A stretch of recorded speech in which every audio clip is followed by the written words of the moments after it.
Kahit walang bulaklak, basta makukulay yung dahon, maganda na. So, parang walang nabago, parang na-mesmerize lang. O, kung papansinin nyo, kung napapansin nyo, parang wala naman nawala. So, parang mas gumanda pa nga.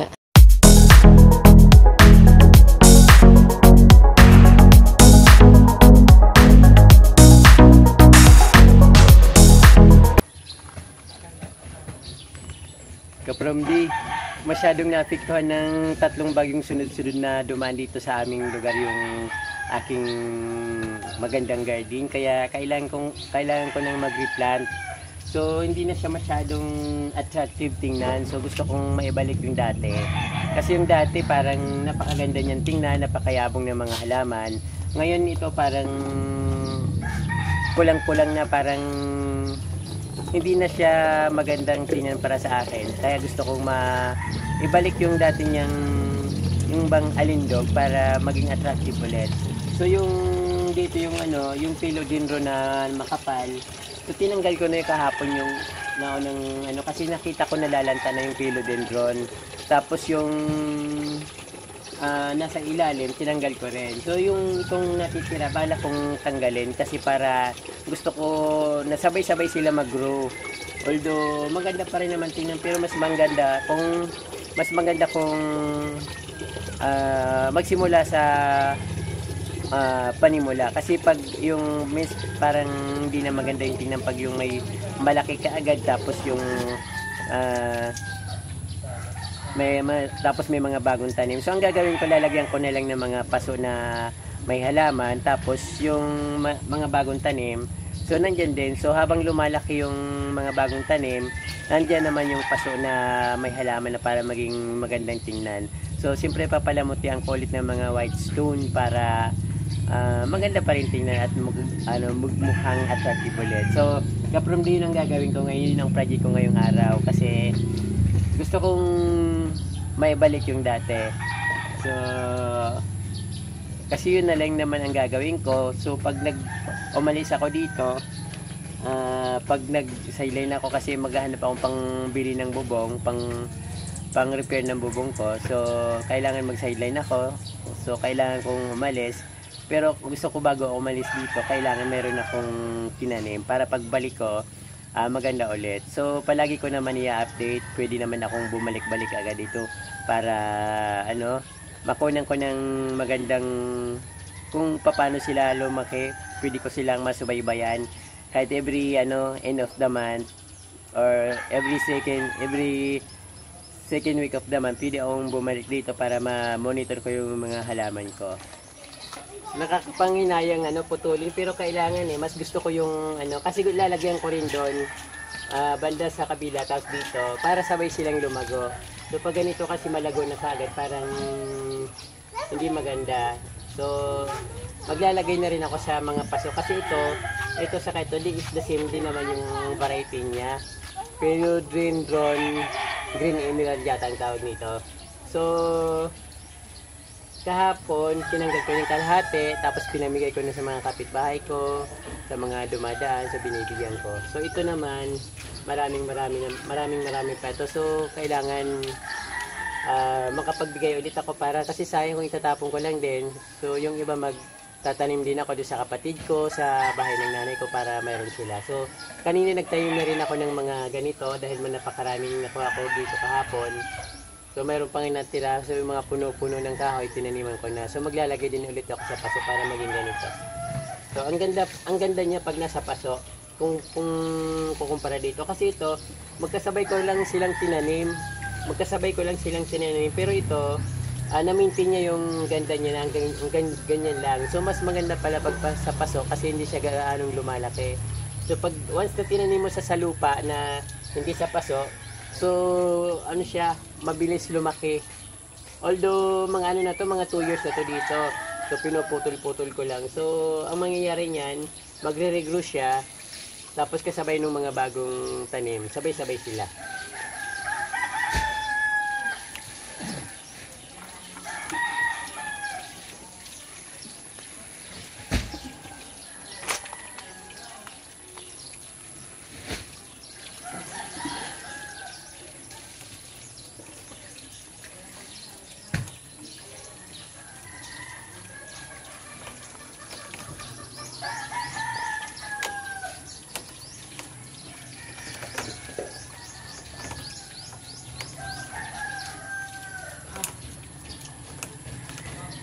kumapit na rin sa dingding, kaya kailangan talagang tanggalin. Kasi mabubulok ito. Nabubulok na nga.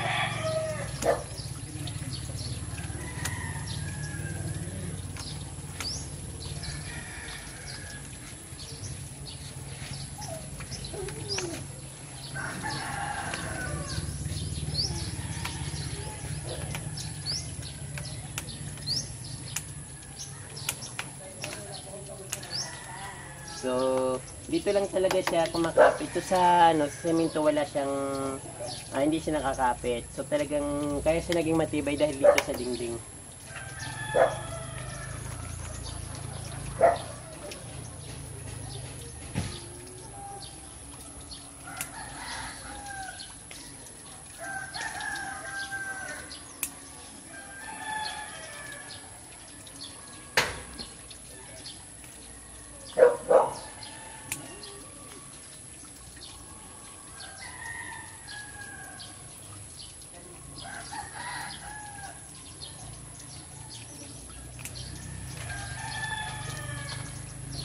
Ang dami ka from D, napakamahal nito sa Manila.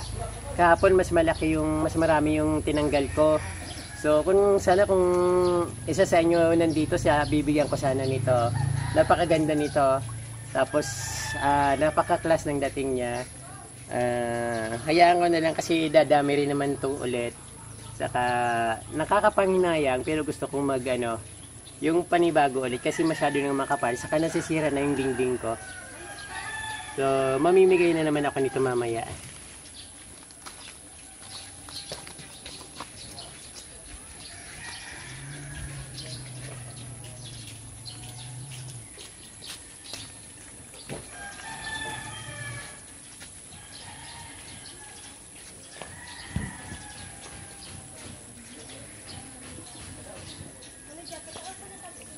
Tinira ko na lang yung puno, hindi ko na lang siya binunot para mas madaling lumaki.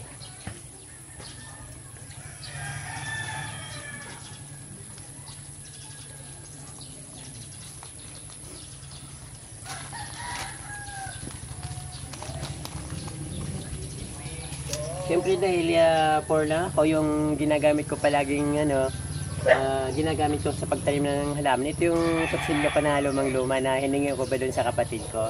Saka itong gunting na kalawangin. Dati pang ko to ng pang trim ko ng balbas ko. Kasi ito ginawa ko ng pang trim ng mga dahon ng halaman.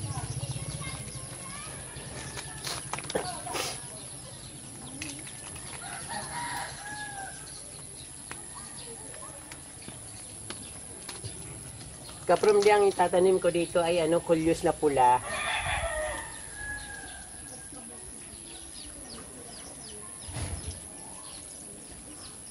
Yung kulyos kasi dun sa kulyos dun sa tinanim ko dun sa kusina ni nanay, sa labas ng kusina ng nanay ko, siya nadurog ng bagyo, kaya kinuha ko na lang kasi kaysa naman itatapon na naman nila yon, kaya kinuha ko na lang ngayon kasi sayang.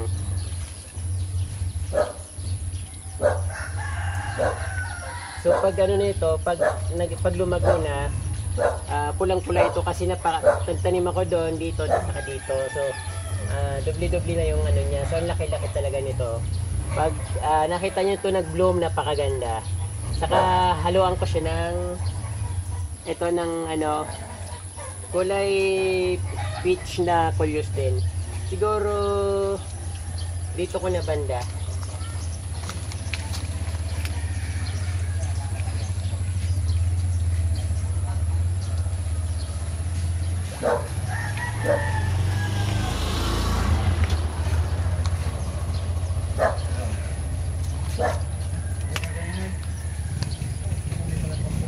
Tatanggalin ko na rin itong mga to kasi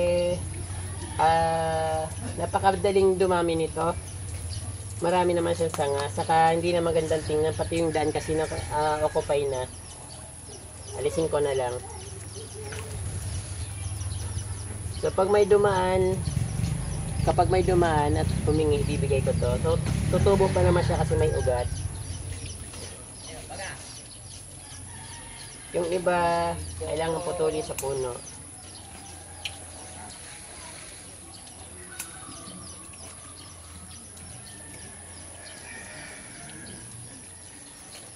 Ayan, dami na rin basura, kailangan talaga tanggalin.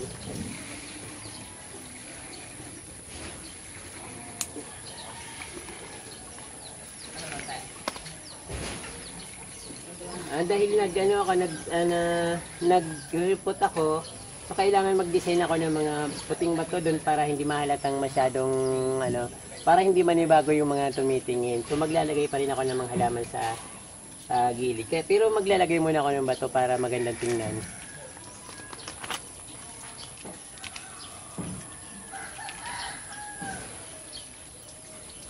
Para hindi madumihan yung mga puting bato, nilalagyan ko muna yung mga mga bato na ordinary sa ilalim.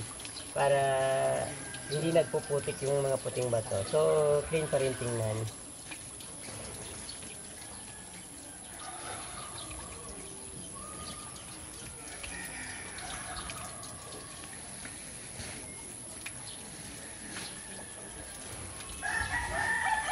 So, ito ilalagay ko dito.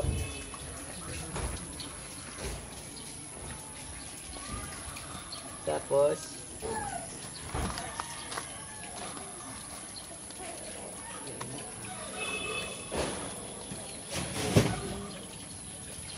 nagkalat kasi mga ferns.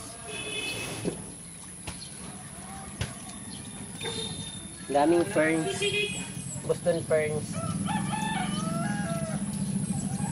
So, ito lalagyan ko nilang sa kawayan para hindi nagtutumba. So, punong-puno ng ferns. Alaman! Law, puti!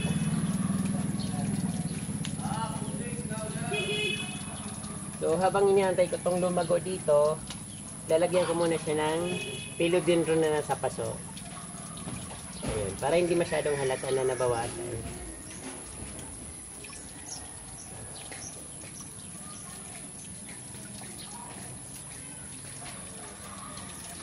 At syempre yung lalagay ko dito sa sa parang mali yata. Dapat nasa gitna yung mas mataas.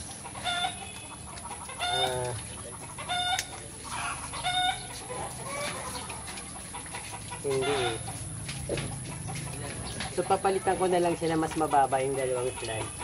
Kasi hindi magandang tingnan kapag yung halaman yung nasa gitna mababa tapos yung nasa gilid ay mataas. So maghahanap na lang ako ng panibagong plant na babagay dito. So excuse na muna ito.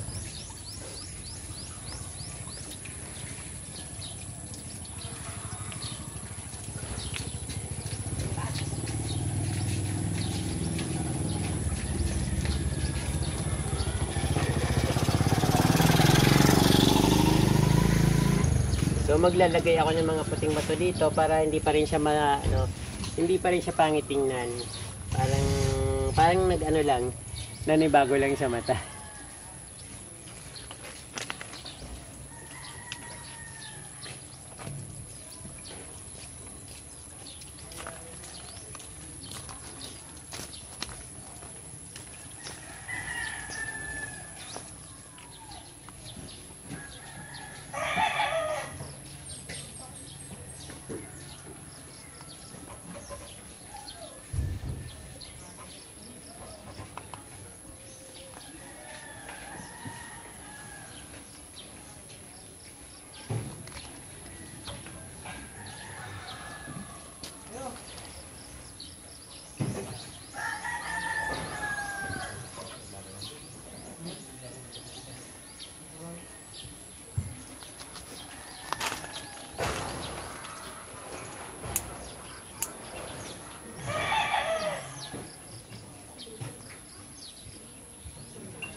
Nilagyan ko ng oregano dito para hindi masyado pumasok yung lamok. Kasi natatakot yung mga lamok sa amoy ng oregano. So tatanggalin ko muna yung ferns dito kasi sobra-sobra na yung ferns.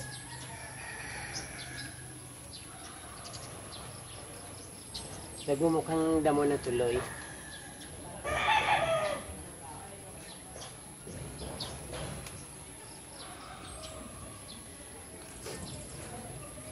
So, para medyo kumapal, lalagyan ko siya dito sa gilid para hindi magmukhang para hindi magmukhang nabawasan yung halaman. Ayan.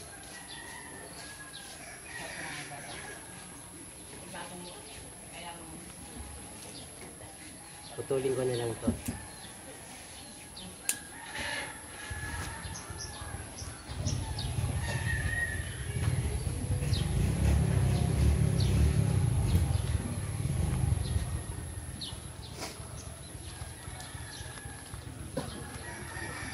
Yung isa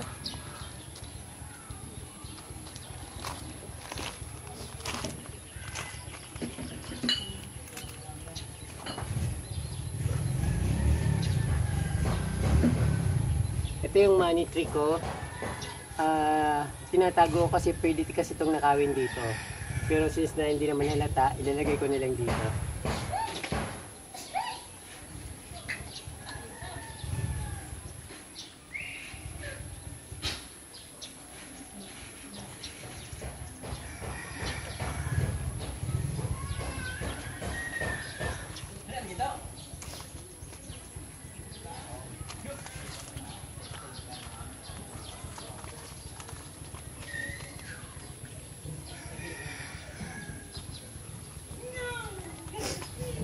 Siguro tama na yung puting stone kasi over decorated na siya.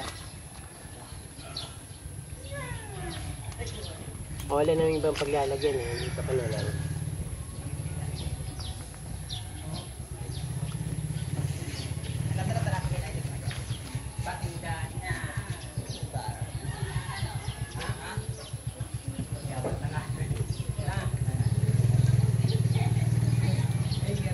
Itatapon ko na itong ibang ferns.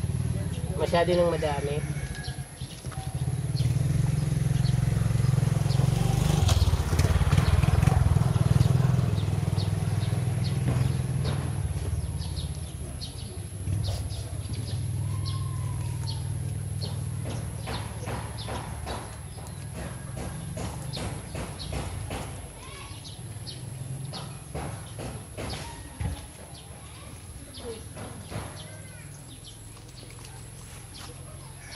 So itong philodendron na natira, pagpuputol-putulin ko na lang para yung tinanggal ko na philodendron, puputol-putulin ko siya para tapos ilagay ko sa timba na may tubig para hindi siya malanta. So kapag may hingi, bibigyan ko, tapos yung iba naman tatanim ko. Kung may pagtataniman pa ako.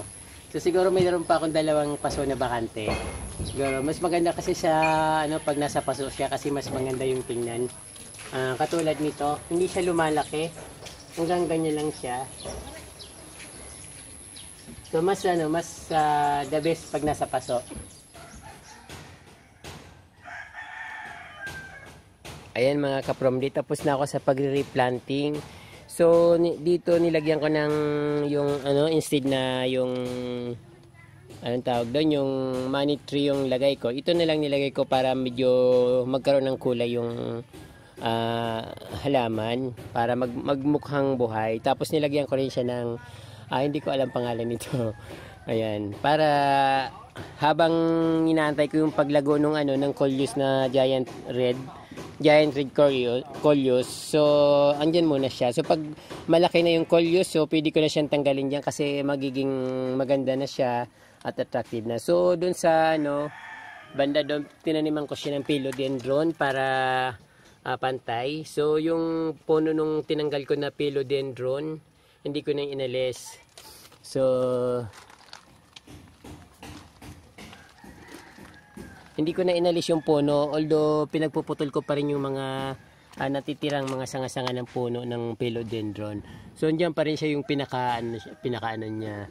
So pag lumago siya, sigurado marami siyang sanga kasi napakaraming sanga na pinutol ko. Ganon din yung pag sumanga, marami rin siyang tutubo. Tapos syempre dito nilagyan ko ng bigonia.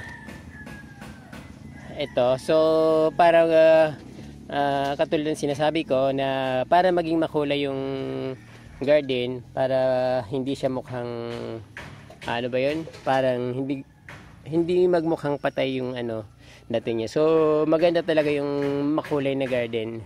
Kahit walang bulaklak, basta makukulay yung dahon, maganda na. So parang walang nabago, parang na-mesmerize lang.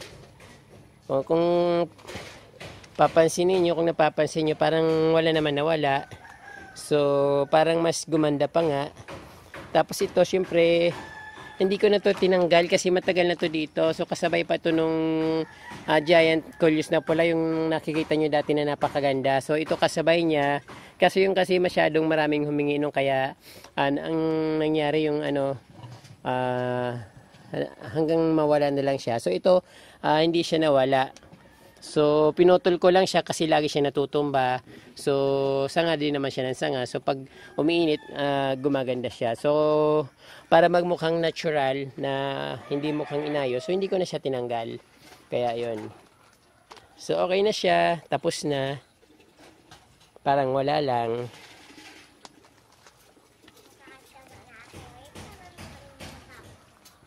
Ayan mga kapromdim, maraming salamat sa inyong panunod, at don't forget to subscribe and share the video. Wag niyo na rin pong kalimutan i-like at mag-subscribe syempre. Maraming salamat at mabalos po.